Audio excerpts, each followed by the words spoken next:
Karachi press club का घेराव ईमान मज़ारी के लिए होने वाला एहतजाज मुंतशिर करना, क्या इसके पीछे के मुहर्रिकात हैं और क्या ये पीपल्स पार्टी की ईमा पर है?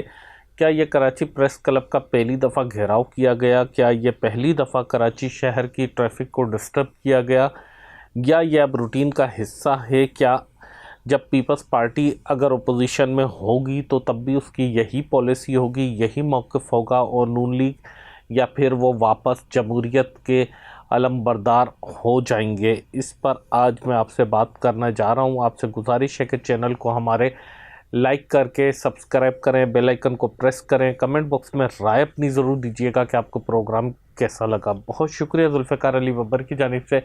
अस्सलामु अलैकुम तमाम फैमिली मेम्बरान को।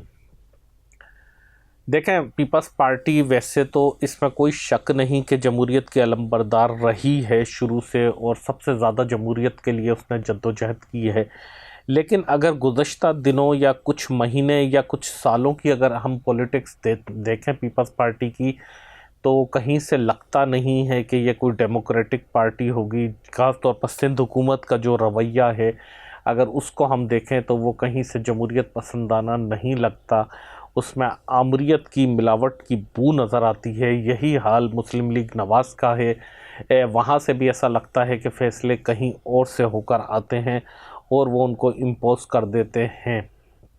पीर वाले दिन जब ईमान मज़ारी के लिए एहतजाज होना था, वो एहतजाज कोई तहरीक इंसाफ का नहीं था, वो एहतजाज कोई किसी बलोच तंजीम का नहीं था, वो एहतजाज किसी सियासी जमात का नहीं था, किसी दहशतगर्द जमात का नहीं था, बल्कि सिविल सोसाइटी का एहतजाज था, जिसमें सिविल सोसाइटी के ह्यूमन राइट्स एक्टिविस्ट, मुख्तलिफ वकला, बहुत सारे जो शोबा ज़िंदगी से ताल्लुक़ रखने वाले ख़वातीन, मर्द ह्यूमन राइट्स एक्टिविस्ट कहाँ कहाँ से उसमें शामिल हुए थे और वो ये चाह रहे थे कि ईमान मज़ारी को और उनके शौहर को आज़ाद किया जाए। वहाँ पर ईमान मज़ारी के हवाले से कुछ लोगों ने ये भी कहा कि वो 3 महीने की प्रेग्नेंट हैं और इस हालत में उनको मुकम्मल आराम की ज़रूरत है, ना सिर्फ जिस्मानी आराम बल्कि ज़हनी आराम की भी ज़रूरत है। उनके साथ इस किस्म का सलूक रखना इंसानी हुकूक की खुली खिलाफ वर्जी है, बैनुल-अक़वामी क़वानीन की भी,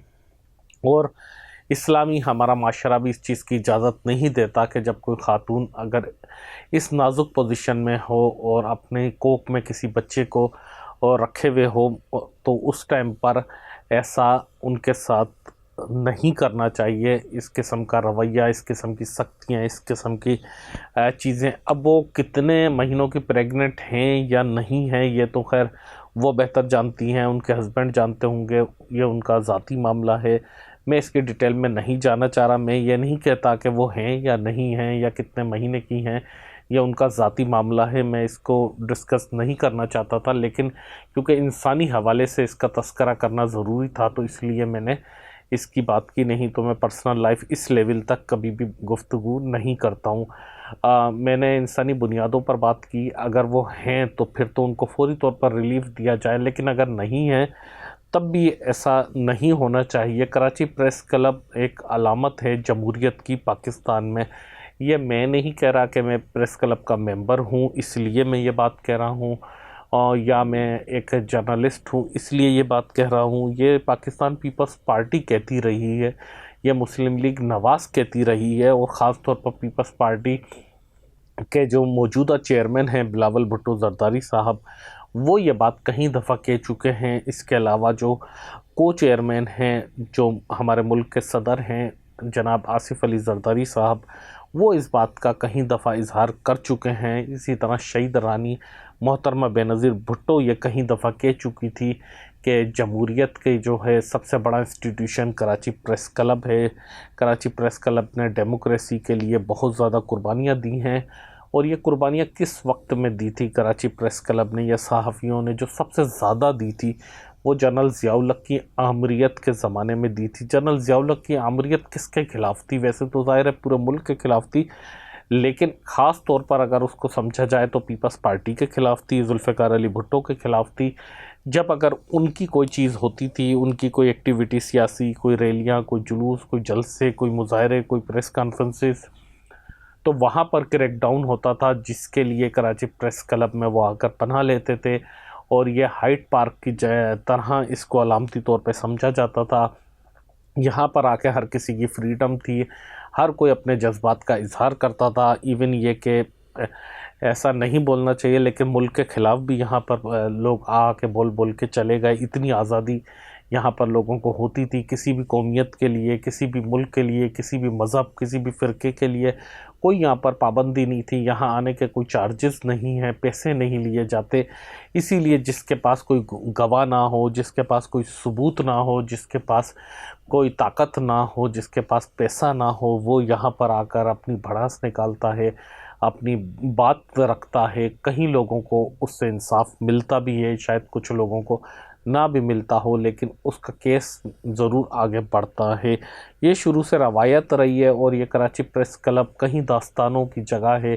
یہاں پر لوگ احتجاج کرنے نہیں آتے، بلکہ لوگ اس امید میں آتے ہیں کہ ان کے مسئلے حل ہوں گے۔ ایک علامت کی جگہ ہے کہ جہاں سے جس کو عدالت سے انصاف نہیں ملا وہ پریس کلب پر آئے گا، جو عدالت میں ثبوت نہیں بھیج سکا وہ آئے گا، جس کے پاس پیسہ نہیں ہے وہ آئے گا، جس کے پاس گواہ نہیں ہے وہ آئے گا، جس کے پاس کاغذات نہیں ہیں وہ آئے گا، جس کے ساتھ کسی بچی کے ساتھ زیادتی ہوئی ہو وہ بھی آئے گا، جس نے اپنی پسند کی شادی کرنی ہو وہ بھی آئے گا، جس کو نوکری سے نکال دیا جاتا ہے وہ بھی آتا ہے، اور جس کی زمین پر قبضہ کر لیا جاتا ہے وہ بھی آتا ہے۔ لیکن اب جب کچھ عرصے سے یہ رکاوٹیں ایک معمول سا بن گیا ہے، گزشتہ خاص طور پر 1-2 سالوں سے یہ روٹین بن گیا ہے کہ پورے پریس کلب کی سراؤنڈنگ کو جام کر دیا جاتا ہے، پورے پریس کلب میں کہ جتنی بھی سراؤنڈنگ ہے اس کو سیل کر دیا جاتا ہے، اور پولیس کھڑی ہو جاتی ہے۔ یہ نہیں کہ کوئی میں جہاں مظاہرہ کرنے والے آ رہے ہوتے ان کو روکنے کے لیے، بلکہ جو صحافی ہیں، جو کراچی پریس کلب کے سینئر ممبران ہیں، ان تک کو، ان کی فیملیز تک کو روک لیا جاتا ہے، اور وہاں سے گزرنے کی اجازت نہیں دی جاتی۔ یہ اسی ٹائم پر ہو رہا ہے کہ جب سندھ میں جو گورنمنٹ ہے وہ پاکستان پیپلز پارٹی کی گورنمنٹ ہے، اور وہ کہتے ہیں کہ ہم سے بڑا جمہوریت کا کوئی چیمپئن نہیں ہے۔ مرکز میں مسلم لیگ نواز کی گورنمنٹ ہے، اور وہ کہتے ہیں کہ ووٹ کو عزت دو، ہر کسی کو فریڈم کا رائٹ ہے، ہر کسی کو freedom of speech, freedom of expression کی اجازت ہونی چاہیے۔ یہ ان کے مینیفیسٹو میں لکھا ہوا ہے۔ کل کو ایسا نہ ہو کہ یہ پریس کلب جو انہوں نے اپنے ہاتھوں سے کنٹینر لگا کر بند کیا ہے، جب ان کے خلاف کوئی زیادتی ہو تو پھر یہ خود بھی پریس کلب پر نہ پہنچ سکیں۔ تاریخ بڑی ظالم ہوتی ہے اور بہت تکلیف سے اپنے آپ کو دہراتی ہے۔ کل تک جو پیپلز پارٹی اس پریس کلب میں آ کر سکون کا سانس لیتی تھی اور تحفظ کا احساس ہوتا تھا، یا اس کے بعد مسلم لیگ نواز کے لوگوں کو بھی آج ان کو یہ پریس کلب اور اس کے پہ ہونے والے احتجاج سے ان کو اعتراض ہونے لگے ہیں۔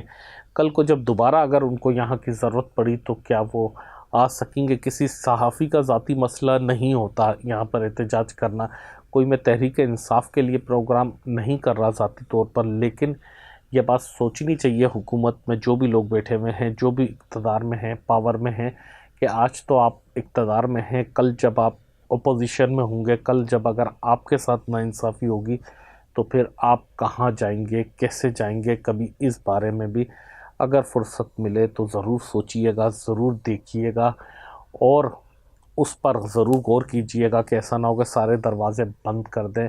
کسی کراچی پریس کلب کے ممبر کو ضرورت نہیں ہوتی احتجاج کرنے کی، یا میڈیا کی آزادی کا مطلب کسی صحافی کو کوئی مالی فائدہ نہیں ہوتا کہ اگر اس کو اجازت مل جائے اور وہ فیئر اینڈ فری طور پر ہو کر اپنی خبر شائع کرے تو اس کو کوئی مالی فائدے نہیں ہوتے، ذاتی فائدے نہیں ہوتے، اس سے قوموں کے فائدے ہوتے ہیں، اس سے قومیں ترقی کرتی ہیں، اس سے قومیں آگے جاتی ہیں۔ اسی طرح جب پابندی لگتی ہے تو وہ قوموں کے نقصان ہوتے ہیں۔ صحافی تو آج بھی بہت سارے امیر ہو گئے، لاکھ پتی سے کروڑ پتی اور ارب پتی تک ہو گئے، لیکن آج بھی عوام کے اور اس ملک کے مسائل چونکہ تو ہیں بلکہ پہلے سے زیادہ تکلیف دہ ہے۔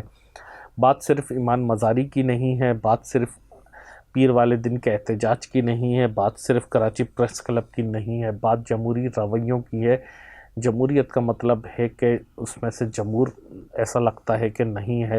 جمہوریت کا مطلب ہوتا ہے کہ عوام کی حکومت عوام میں سے عوام کی مرضی سے، لیکن یہاں تو ऐसा कुछ नज़र नहीं आता। अफसोस के साथ आप लोग मेरी बातों से जितना भी इत्तेफाक करते हैं या नहीं करते, कमेंट बॉक्स में ज़रूर लिख कर बताइएगा, ताकि सब लोगों को पता चल सके कि हमारे मुल्क के लोगों की राय इस हवाले से क्या है, वो क्या समझते हैं और वो क्या सोचते हैं। जिन दोस्तों ने मेरे चैनल को सब्सक्राइब नहीं किया हुआ है, उनसे मैं गुजारिश करूंगा कि चैनल को सब्सक्राइब करके घंटी का बटन भी दबाइएगा और अपने दोस्तों से इसको शेयर भी ज़रूर कीजिएगा। फ़िलहाल मुझे दे इजाज़त।